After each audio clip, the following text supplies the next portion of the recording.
Os crentes precisam se proteger contra a acomodação espiritual enquanto esperam ansiosamente e se preparam para a vinda de Jesus. Não devemos perder de vista a certeza da vinda de Cristo e a necessidade de manter o senso de urgência e a disposição na preparação para aquele dia. Com esta esperança no coração, começamos agora o programa Lições da Bíblia.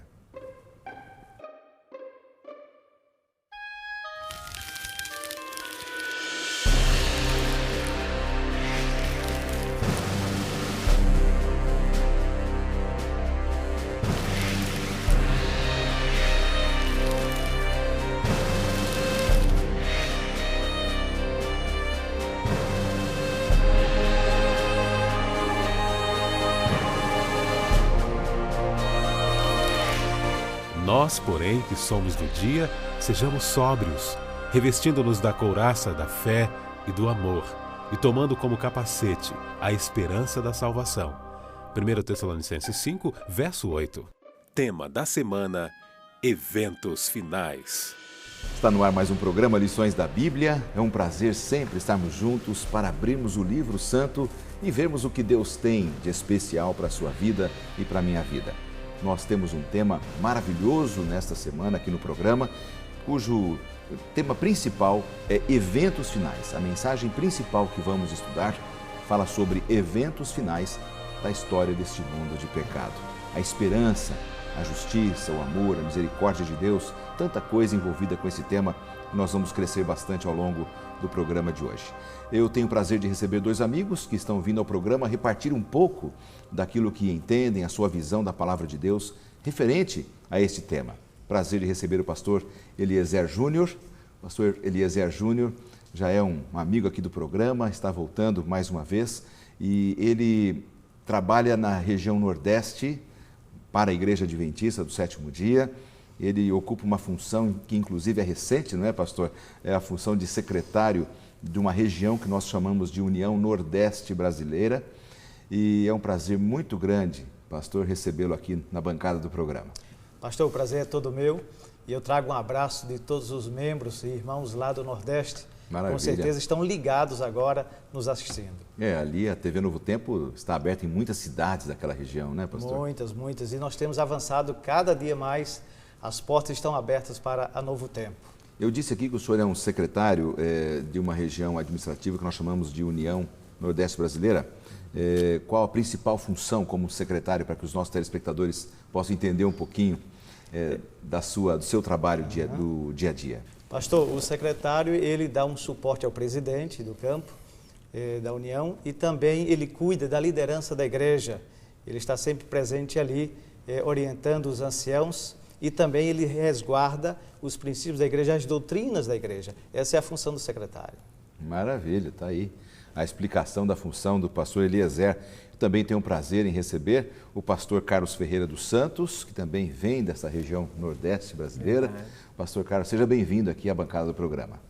Alegria minha de podermos estar aqui nesse momento tão especial, nesse programa que tem nos dado muita alegria. Eu venho ali do Recife, nossa sede da Associação Pernambucana está ali. Um abraço a todos os pernambucanos. É bem verdade que a Associação Pernambucana, ela não toma conta de todo o Pernambuco, temos ali uma associação vizinha, a Associação Pernambucana Central, sim, mas a Associação Pernambucana que está sediada em Recife é a Igreja Mãe da União Nordeste. União Nordeste. É um privilégio nosso podermos contribuir com esse programa tão especial. Que maravilha.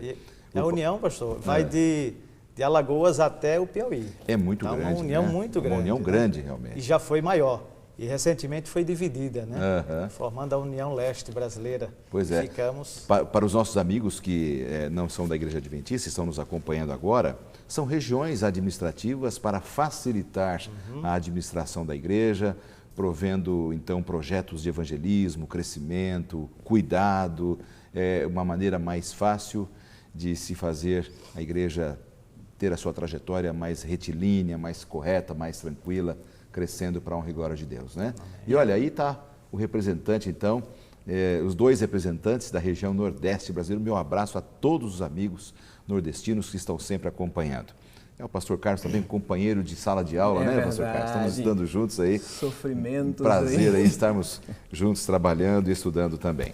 Meus amigos, vamos fazer uma oração aí para nós começarmos o programa de hoje? Convido você para orar comigo também.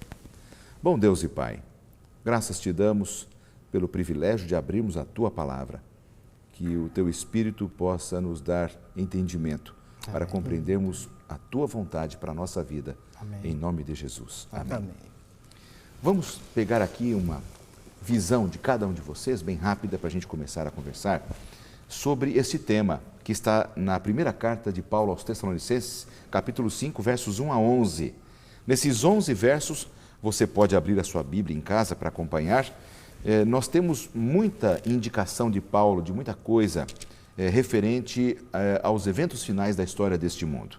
A visão de vocês, de forma mais sucinta, para a gente poder entender um pouco mais do tema dessa semana. Vamos começar com o pastor Eliezer. Eventos finais chamam muita atenção. E quem é que não quer saber dos últimos acontecimentos? Então, cria-se, com certeza, uma expectativa muito grande e, mais ainda, um interesse por parte de todos em estudar esse assunto. Todos nós temos interesse em saber um pouco sobre o futuro, né? Claro, que vai curiosidade. Uma curiosidade, né, Verdade. Carlos? Acho que essa é uma questão muito interessante. E de uma forma muito especial, para os tessalônicos, eles tinham essa dificuldade, porque eles eram provindos de outras religiões e nós vimos que eles estavam mesclados nessa questão da volta de Jesus e preocupados por antecipação. Eles queriam encontrar o melhor momento para dizer, esse é o momento do preparo. Então esse com certeza é um assunto muito importante para esse momento.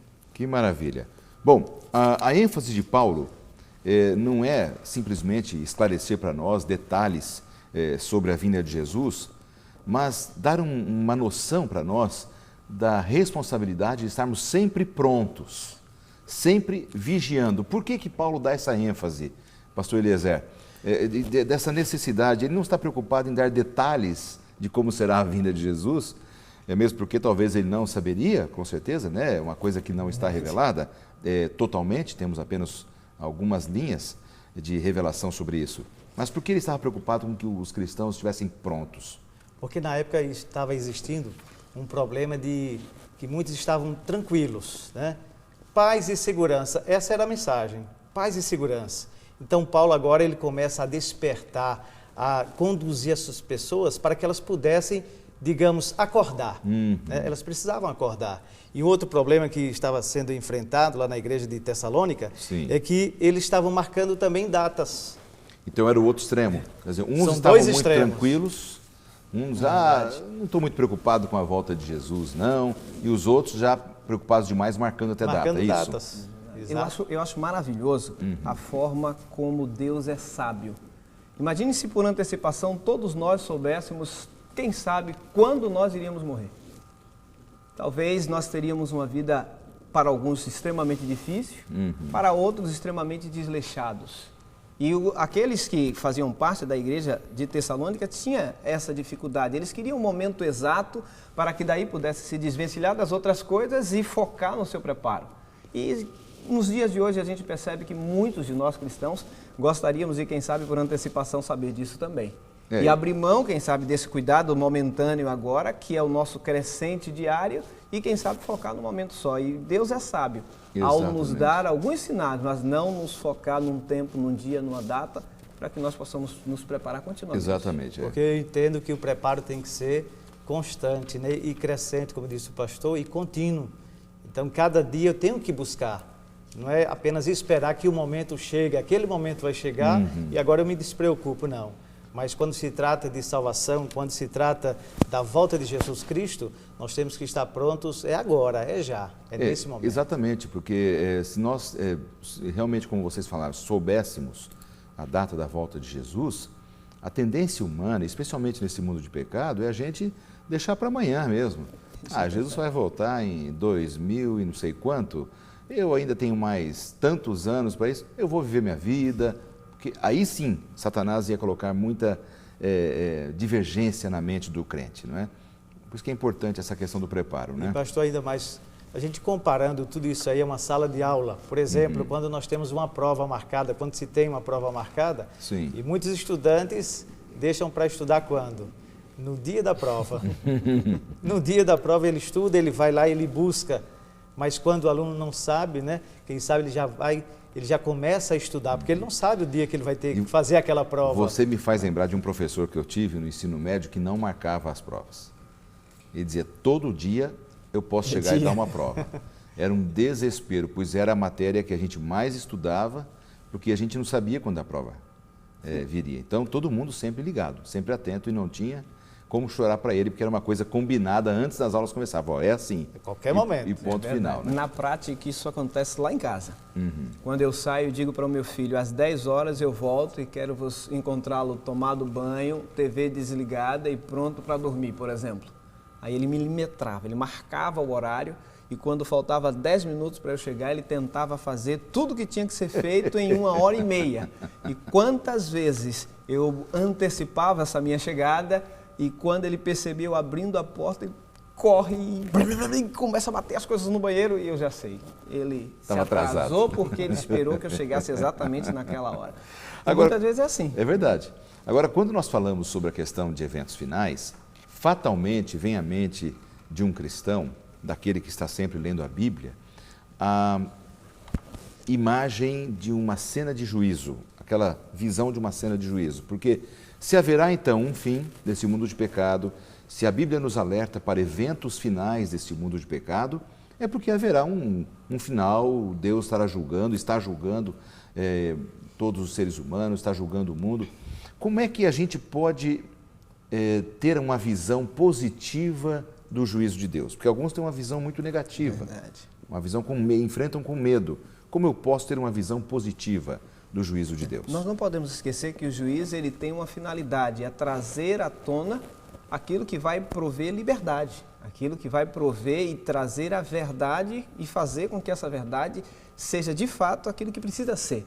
Então, quando nós olhamos para o juízo bíblico, nós precisamos pensar em redenção e não em condenação. Lembrando que nesse juízo bíblico nós temos aquele que com certeza vai nos dar a absolvição se assim procedermos bem e fizermos aquilo que ele quer.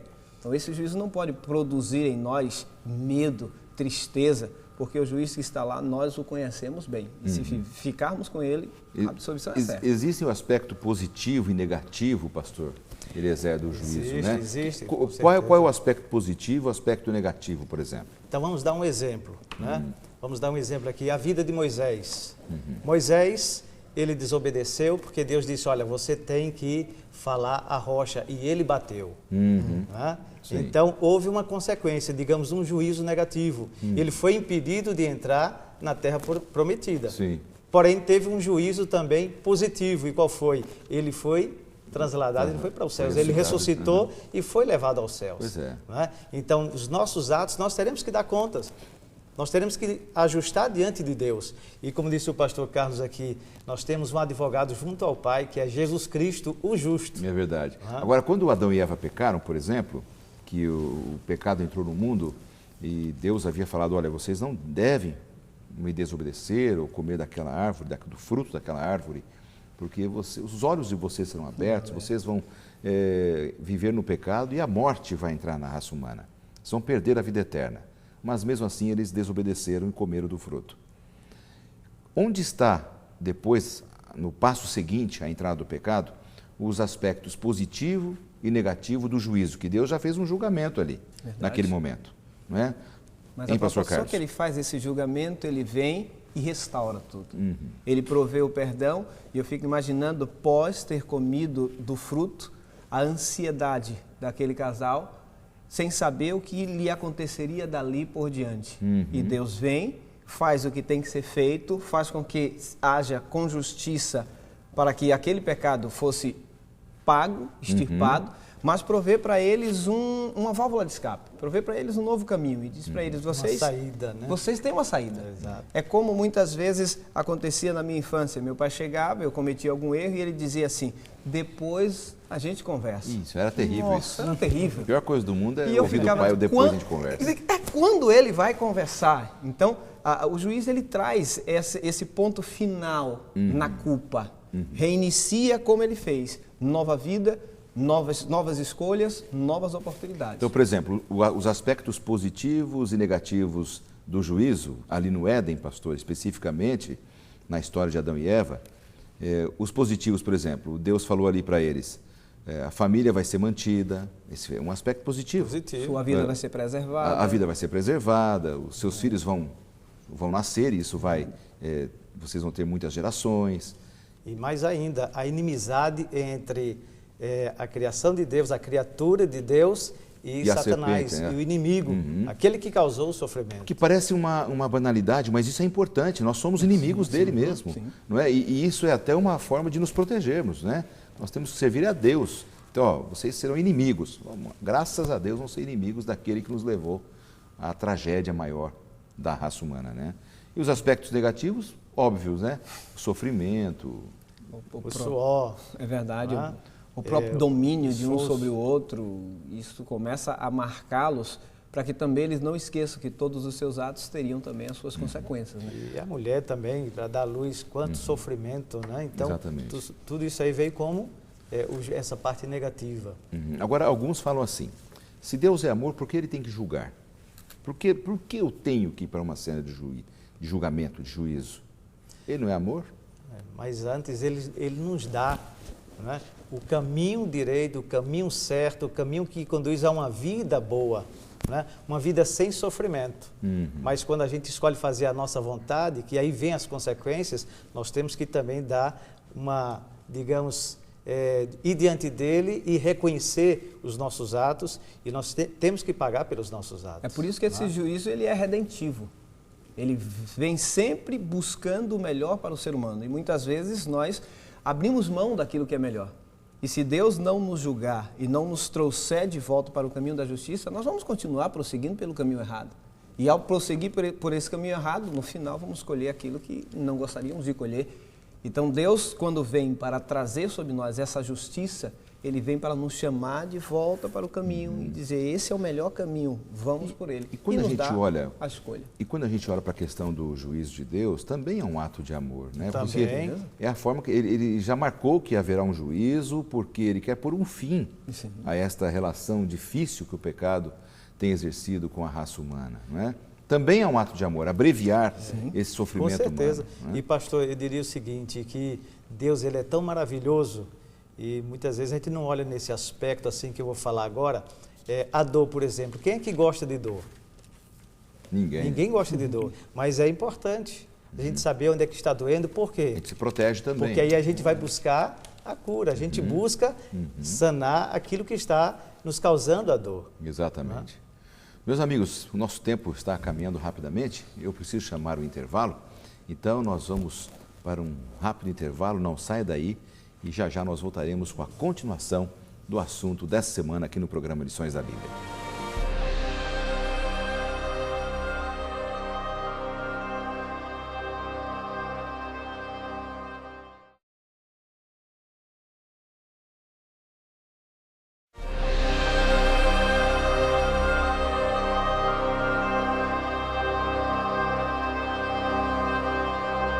Estamos de volta com o segundo bloco do programa Lições da Bíblia dessa semana, numa conversa muito gostosa aqui com os amigos pastores que vêm da região nordeste do Brasil, pastor Eliezer e pastor Carlos.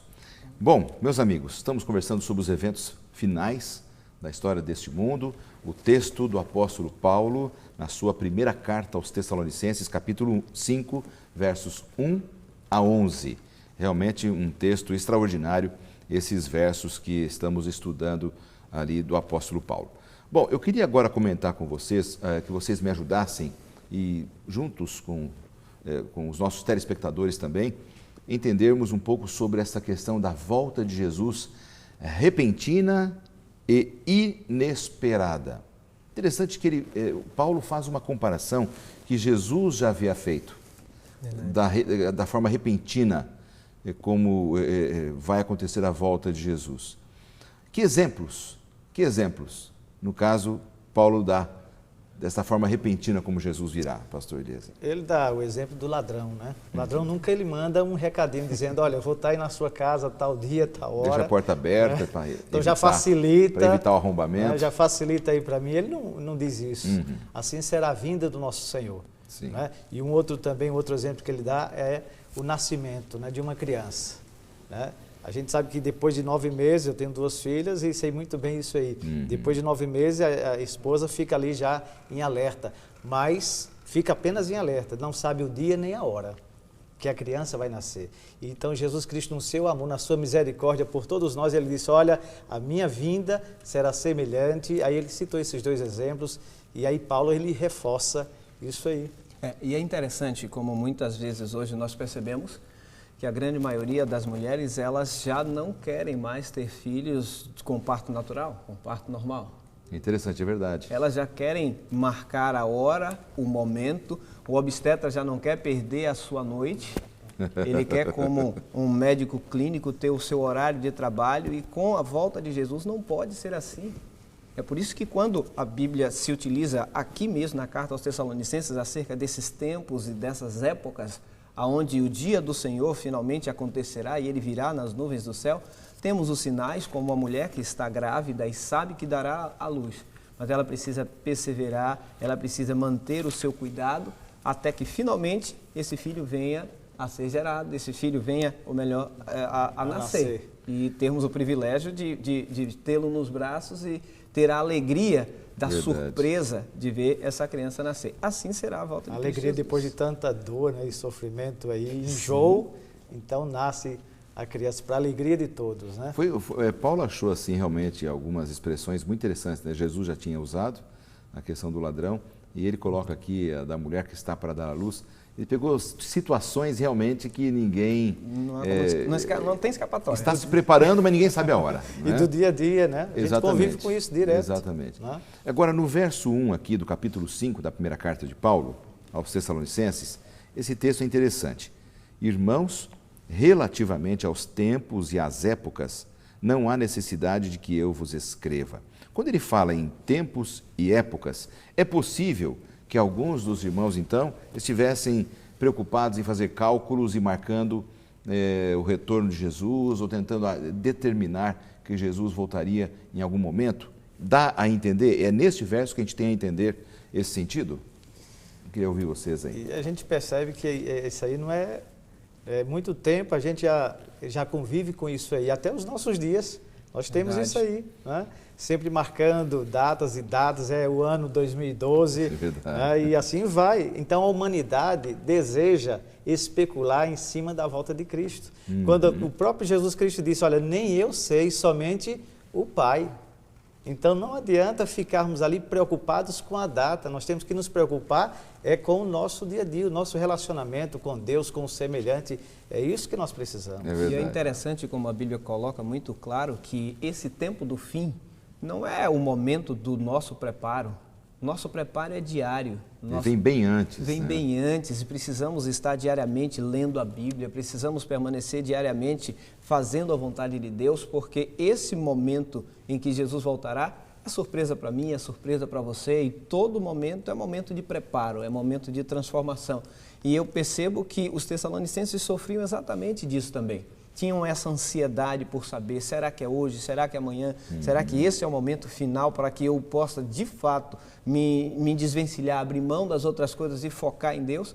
E é triste ver que muitas vezes, nos dias de hoje, depois de tantos anos, nós ainda fazemos a mesma coisa. Há muitos ansiosos por saber, é hoje, é amanhã? Não, não é hoje, então eu relaxo, eu descanso, eu abro mão daquilo que deveria fazer. Vocês acham que, por exemplo, a questão relacionada a marcar datas para a volta de Jesus, ela está relacionada ao fanatismo? Uma pessoa que se torna fanática começa a tentar descobrir coisas que não estão reveladas? Quando a gente olha a história, parece que é isso mesmo. É um fanatismo. Eu diria até apenas olhando um aspecto e deixando de olhar o todo. Deixa de olhar o todo. Sim. Então nós precisamos nos ater aquilo que Jesus Cristo deixou. Nos preocupar apenas aquilo que Ele deixou para que pudéssemos visualizar a importância do preparo e da sua vinda. E não ficar olhando e visualizando uma data. Porque saber que Jesus Cristo vai voltar, todos nós sabemos que Ele vai voltar. Agora, nós precisamos estar preparados para isso. Sim. Interessante, quando eu fui pastor de uma região, logo no início do meu ministério, eu ia sempre à casa de uma irmã visitá-la, E cada vez eu ficava intrigado com aquilo. E cada vez que eu chegava na casa dela, ela estava pronta, como se ela fosse sair. Eu pedia desculpas de ter incomodado ali. Ela dizia, não, pastor, eu estou sempre assim, porque eu não sei quando Cristo vai voltar e eu quero que Ele me encontre sempre bem arrumada. Olha, e aquilo me chamou a atenção. Tá certo. Né? Me chamou a atenção. Ela queria, claro, que a maneira dela não era somente o exterior, mas a gente percebia pelo seu modo de vida que era também o interior. E assim deve ser o cristão. Essa necessidade desse estado de alerta sempre, quando falamos a respeito das questões espirituais. Interessante que o nosso manual de estudos, ele trouxe como título repentina e inesperada. E propositalmente eu coloquei do lado assim, para quem? Será que essa volta de Jesus, ela tem que ser repentina e inesperada para mim? Não pode ser. Porque se eu estiver aguardando, me preparando a cada dia, ela virá, mas ela não será inesperada. Sim. Eu estou aguardando, né? Então eu tenho que estar focado nisso. Para mim, o dia da volta de Jesus tem que ser hoje. Perfeito. Para mim que estou buscando, que estou lendo e que estou mais do que isso, estou ansiando por essa volta, eu quero que seja hoje. Como uma mãe que depois de 9 meses ela diz, será que é hoje? O enxoval está pronto. Mas o nascimento não é inesperado, ela está esperando a qualquer momento, né? E ainda mais, pastor, pegando um gancho nisso aí que o pastor Carlos falou, é que com relação à morte, a gente não sabe. A gente não sabe quando vai morrer, não é? Então, a gente tem que estar e precisa estar preparado, porque a qualquer momento a gente pode morrer, todos nós somos sujeitos a isso aí. Não é? Então, até alguém perguntou uma vez, quanto é que custa uma vida? Não é? Então, quando será a volta de Cristo? Custa uma vida. A volta de Cristo custa uma vida, quer dizer, uma vida preparada. Exatamente. Uma vida nas mãos dele, porque a qualquer momento a gente pode morrer e nós precisamos agora, de imediato. Quando se refere a esse aspecto, a Bíblia sempre diz, é agora, é já, não é depois. Eis o dia do Senhor, Exatamente. O dia do Senhor é esse, o dia do Senhor é hoje. E essa repentina e inesperada volta dele acontecerá para aqueles que são displicentes, para aqueles que abrem mão daquilo que a Bíblia coloca como conhecimento, buscam viver do jeito que querem ou buscam focar numa data como muitos estão fazendo por aí. Verdade. É um grande desafio estarmos sempre prontos para que Jesus volte e volte para a gente hoje. Amém. Nós temos uma pergunta enviada para a telespectadora, vamos ver agora. Olá, meu nome é Miriam. Gostaria de saber como que eu posso viver com a consciência da proximidade da volta de Jesus sem fanatismo ou extremismo. Então, a Miriam, que mandou essa pergunta, né? É viver com a consciência da volta de Jesus sem fanatismo ou extremismo. Como é que é? É maravilhoso vermos essa pergunta da Miriam e ela é muito tranquila, porque quando nós vivemos ao lado de Cristo Jesus, nós nos preparamos diariamente para termos esse encontro. Nós não precisamos, quem sabe, assim como recebemos um convidado ilustre em casa, sem saber que ele virá, olhamos ali e conseguimos pela uma fresta da porta, por um olho mágico, visualizar e o deixamos esperando e vamos arrumar a casa porque não estávamos prontos. Aqueles que buscam a Bíblia, aqueles que estudam a Bíblia, eles vão estar sempre prontos, sem precisar de fanatismo, sem precisar de estar correndo para arrumar as coisas rapidamente, porque a vida dele é uma vida de preparo, é uma vida contínua. Ele não precisa dizer assim, bom, eu não consegui mudar isso até hoje, agora eu vou ter que mudar de qualquer jeito agora e eu fazer. Não. Mas ele vai vivendo lado a lado com Cristo de forma tão tranquila e contínua. Se torna um hábito. Se torna um hábito. É um andar com Deus, né?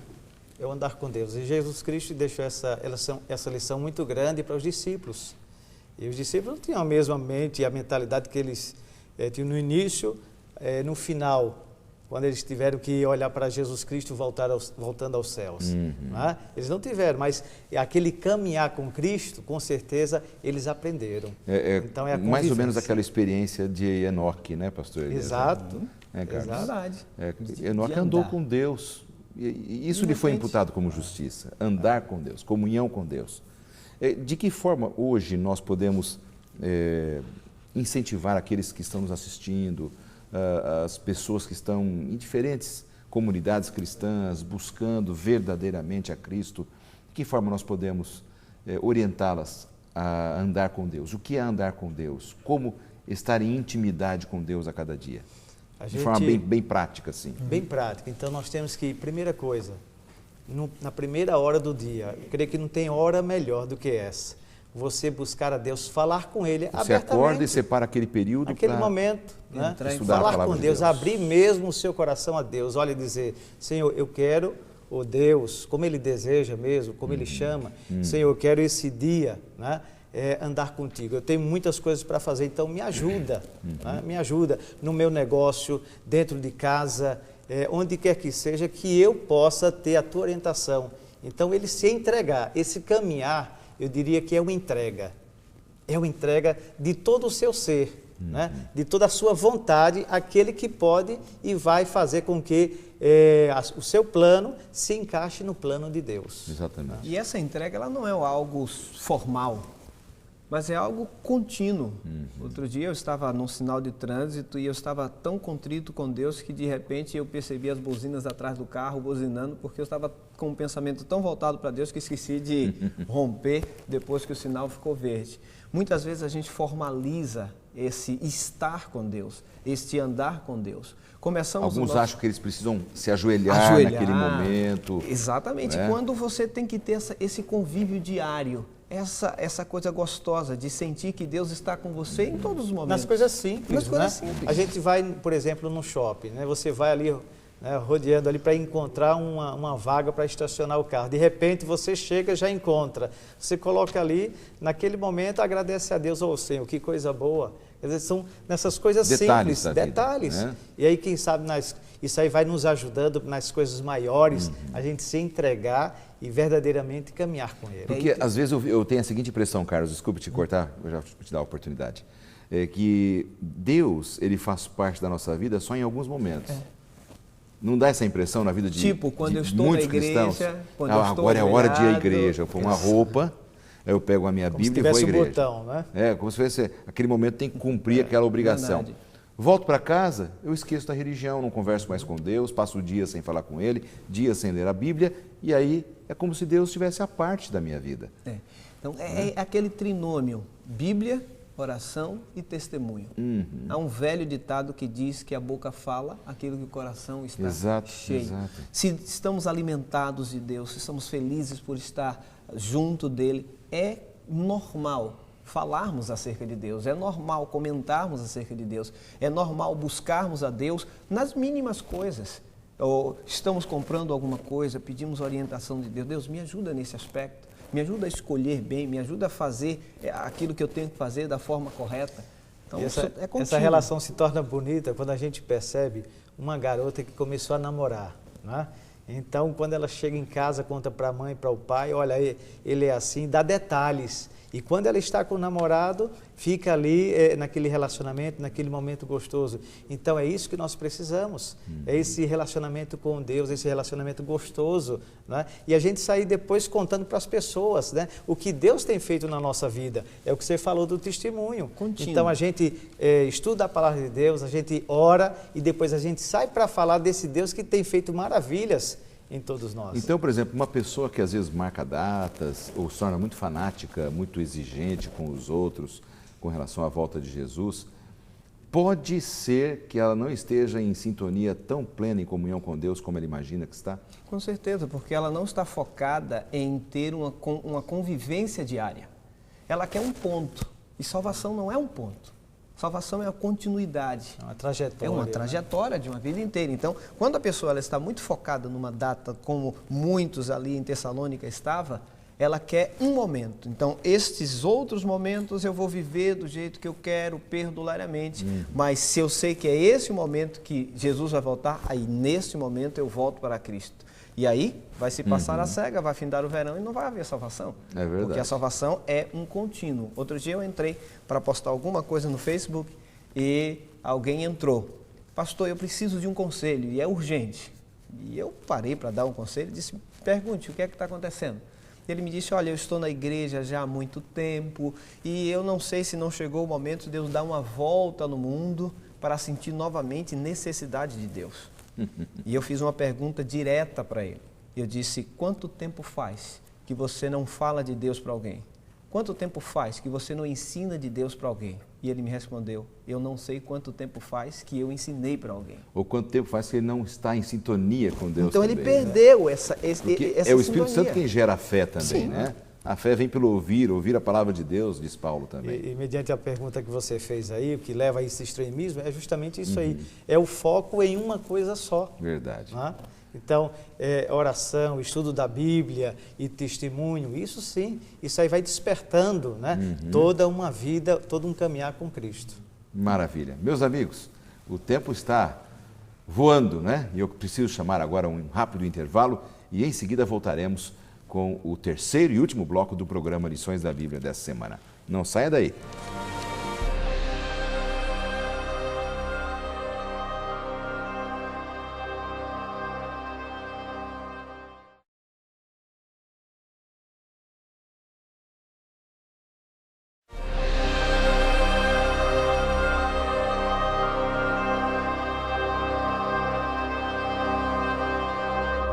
Esse já é o terceiro e último bloco do programa Lições da Bíblia dessa semana. Está passando muito rápido e um tema importante da Palavra de Deus. Os eventos finais, os conselhos de Paulo para você e para mim, para que tenhamos vigilância e muito cuidado, comprometimento no preparo para a volta de Jesus a essa terra.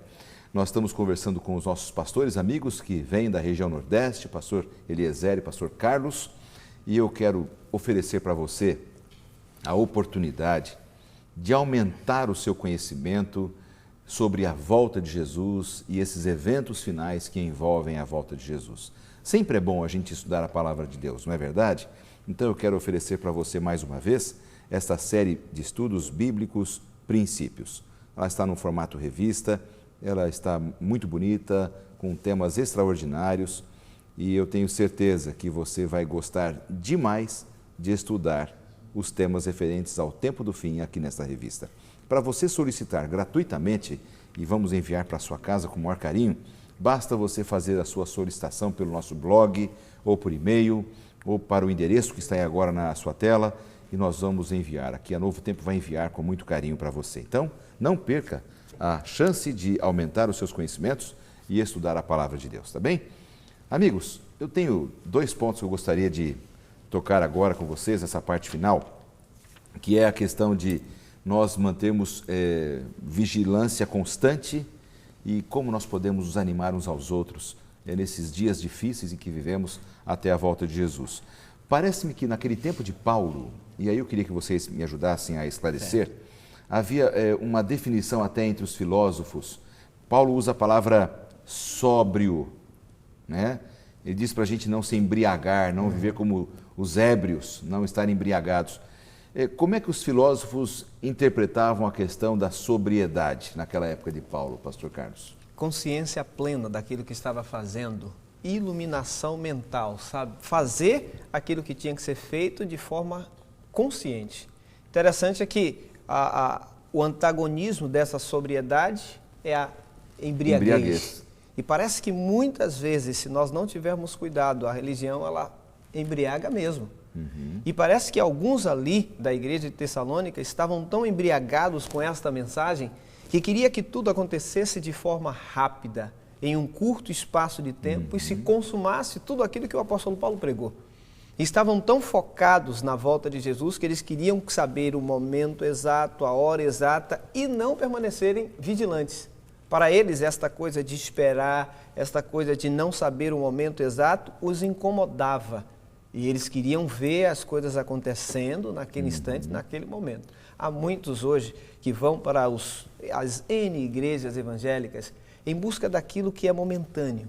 Eles querem que as coisas aconteçam no momento que eles querem, como num clique de internet, clicou, abriu. Não, eu quero uma bênção e essa bênção eu tenho que receber agora. E é por conta disso que muitas vezes os pregadores do evangelismo da prosperidade logram êxito. E muitos encaram a bênção de Deus apenas pelo aspecto financeiro. Financeiro, material. Material, né? Que querem um Deus, querem manipular Deus. Então eu quero, então Deus tem que me atender naquele momento. E muitos até, como diz o pastor, vão a essas igrejas, né? E a gente percebe que parece que há uma troca. Então eu dou para que Deus também me abençoe. Estou comprando a Deus. Estou comprando, né? Comprando a bênção. estou fazendo a troca, a barganha. Né? É por isso que o apóstolo faz essa metáfora de não dormir. Ele fala, vigiemos e sejamos sóbrios. Sóbrio. E essa palavra sóbrio que significa o quê? Moderado, equilibrado. A gente tem que ser equilibrado, até com as coisas espirituais temos que ser equilibrados, porque como você falou, os dois extremos são perigosos e eles são iguais.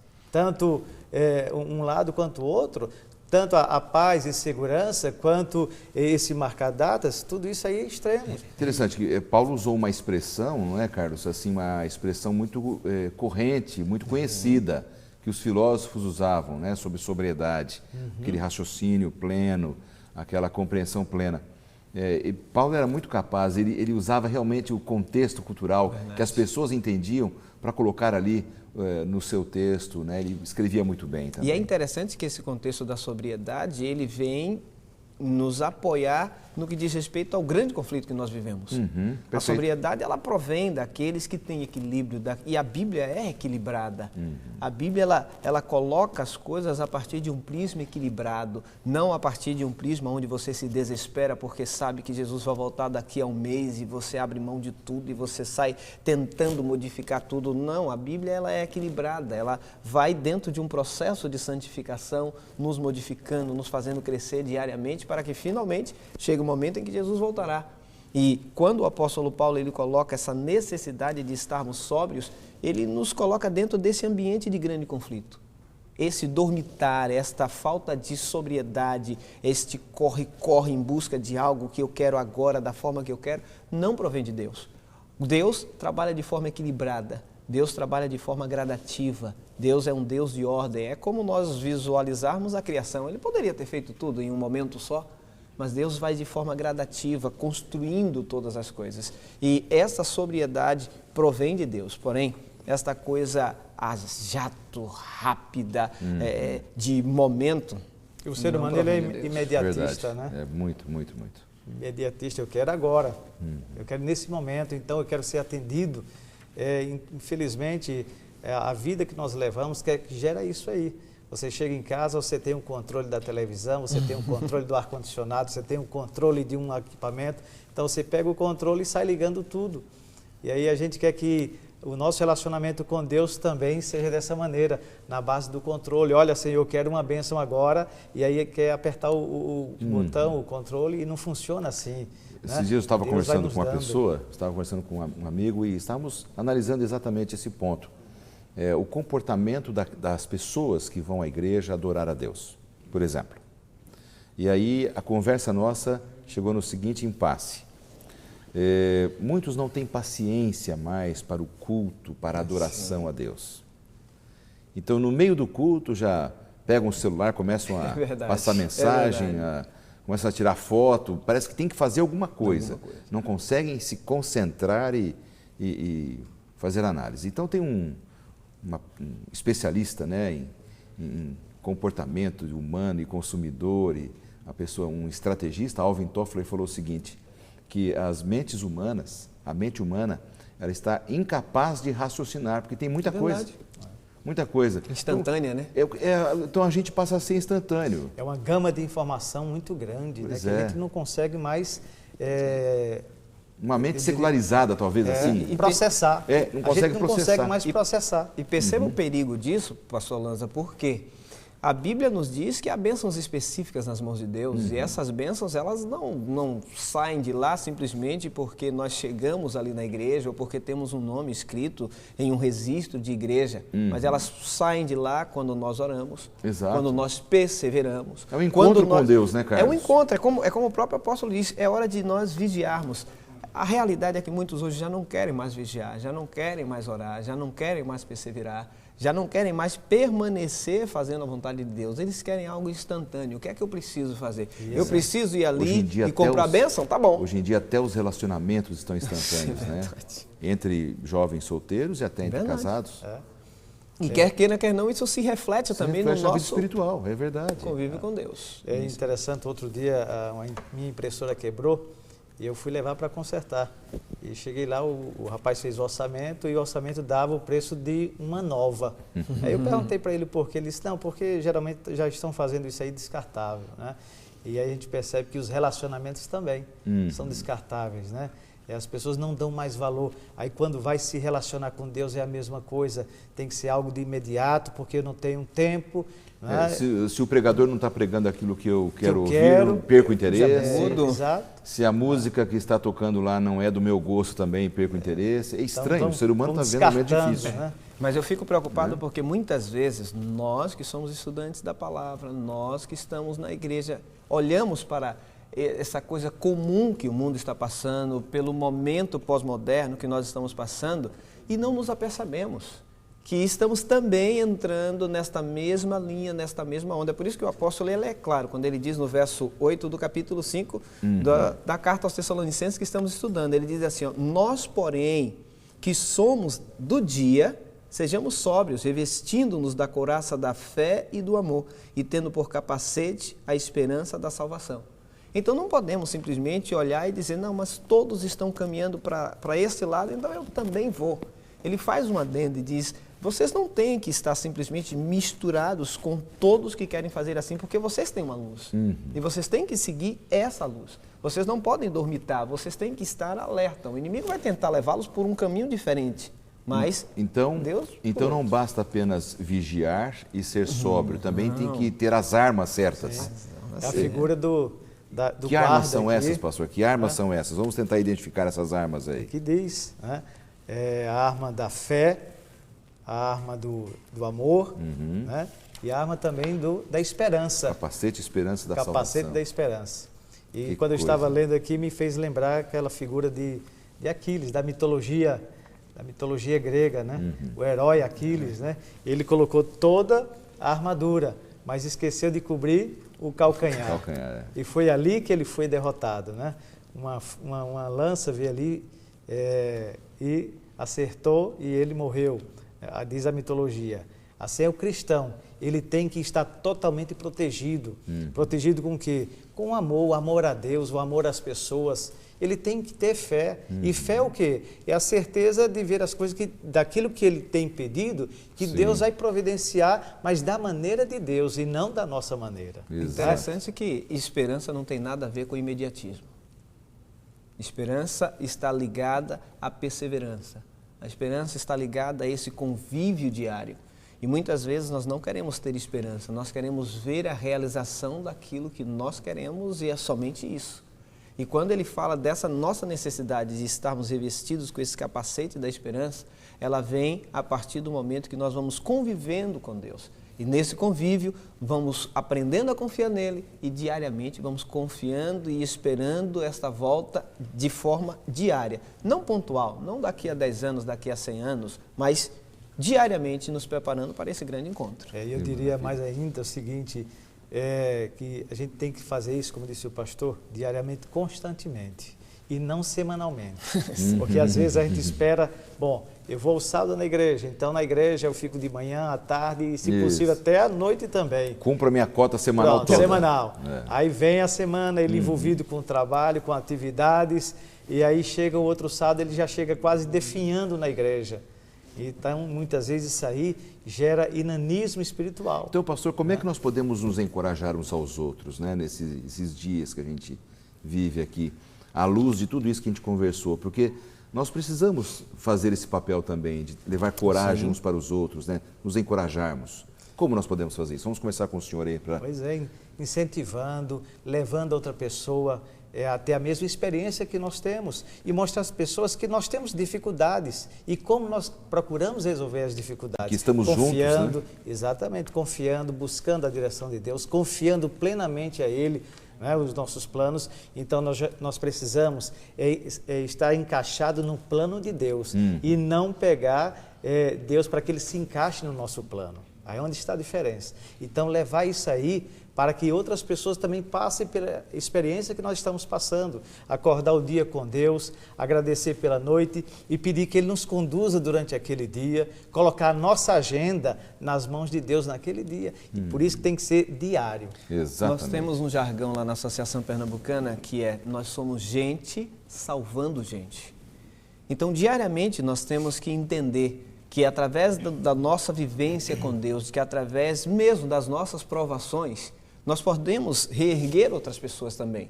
É que às vezes nós nos colocamos numa atitude tão diferenciada das outras pessoas que esquecemos que nós também, através do testemunho, através da oração, através do convívio, através do abraço, através de passar para essas pessoas a experiência que nós estamos passando, faz com que elas também compreendam que podem crescer nesse cristianismo e nos apoiando de forma mútua, nós também podemos fazer com que essa esperança cresça cada dia mais. É gostoso quando a gente fala a uma pessoa que está em sofrimento e nós contamos para ela daquilo que nós também já passamos. E a partir do momento que já passamos e agora estamos livres dessa provação, contamos da nossa experiência, a pessoa olha e na sua mente ela diz assim: bom, se ele passou por isso e se tornou vencedor, eu também posso. Claro. E não significa que ele passou, nunca mais vai ter. Sim. Também Exato. não, de jeito nenhum. Mas buscando diariamente essa fortaleza em Deus, né? Buscando cada dia ser fortalecido pelo nosso relacionamento com Ele, com a oração, estudo da Bíblia e testemunho, nós vamos com certeza sendo fortalecidos, claro, e ao mesmo tempo fortalecendo a outros. Exatamente. Também. Agora, uma última pergunta para vocês aqui. Em resumo, nós poderíamos dizer assim, por exemplo, que relacionado então aos eventos finais, a esses momentos da história do final da história do mundo de pecado, não é a ira de Deus ou a vingança de Deus que é o foco, né? Mas sim a salvação, a graça de Cristo e a salvação. Com certeza. Esse o ponto? Com certeza. Deus odeia o pecado, mas eu acho que não precisamos de mais provas para dizer que Ele ama, mas ama de forma apaixonada o pecador. E muitas vezes, quando nós olhamos para o juízo, muitas vezes, quando nós olhamos para o tempo do fim, começamos a focar na ira de Deus, que não é contra mim e contra você, mas que é contra o pecado. E só seremos destruídos por esta ira que é contra o pecado se nos apegarmos a Ele, se nos abraçarmos ao pecado. Mas se nos abraçarmos a Deus através desse convívio diário com Ele, através da oração, através da perseverança, através da Bíblia, não há como dar errado. Vamos estar salvos em Cristo Jesus. E às vezes a gente tem dificuldades de entender dessa maneira, porque nós queremos humanizar, né, o nosso pensamento com relação à ira de Deus. Exato. A ira de Deus é para salvar. Deus, como disse o pastor mesmo, Deus, Ele odeia, Ele tem ira pelo pecado, não pelo pecador. E quando o pecador ele se apega tanto ao pecado, quando Cristo voltar e virar fogo dos céus para destruir somente o pecado e não o pecador. O nosso manual trouxe uma frase fabulosa. Ele disse assim: em Cristo nunca precisaremos enfrentar a ira de Deus, porque na cruz Jesus já enfrentou por nós. Que maravilha. Vitória garantida. É isso mesmo. Meus amigos, eu tenho 20 segundos para cada um fazer uma mensagem final para o nosso telespectador para a gente encerrar. Vamos começar com o pastor Eliezer. A gente sabe que a volta de Cristo é iminente. Quer queiramos, quer não, Ele vai voltar. Mas nós precisamos estar preparados. É se preparar a cada dia, cada instante. Eu não diria nem dia, mas a cada instante. Para que quando Ele voltar, possamos morar com Ele e com Ele para a eternidade. E isso é o que eu desejo para os nossos ouvintes. Que cada um busque diariamente e constantemente estar mais próximo a Cristo. Pastor Eliezer, muito obrigado pela sua participação. Deus abençoe o seu ministério. Tá bom? Pastor Carlos. Meu querido amigo, minha querida amiga, é um privilégio abrirmos a Bíblia e sabermos que Jesus está voltando. É um privilégio vermos os sinais se cumprindo e termos a certeza de que logo, logo estaremos com Ele nas mansões celestiais. Não temos que nos preocupar com o tempo, mas o evento acontecerá. E mais do que nunca, este é o momento histórico onde eu e você precisamos estar prontos para termos esse encontro com Ele. Não perca esse encontro. Busque a Jesus, estudo da Bíblia, oração, meditação, perseverança, testemunho. Se nós tivermos isso, que venha o juízo, que seja hoje, que seja amanhã, que seja daqui a 100 anos, vamos ter o privilégio de estar com Ele nas mansões celestiais. Ele nunca falhou e não vai falhar. Jesus vai voltar, os sinais estão se cumprindo estejamos prontos para estarmos com Ele nas mansões celestiais. Amém. Pastor Carlos, Deus abençoe também. Obrigado pela sua participação. Um abraço a todos os amigos representados aqui pelos amigos aí do Nordeste. E eu quero convidar você e a nós aqui para juntos orarmos agora. Bondoso Deus e Pai, que na Tua graça possamos nos esconder e que estejamos nos preparando a cada dia para o encontro glorioso com Jesus nas nuvens dos céus. Amém. Em nome desse Jesus amado te pedimos. Amém. Amém.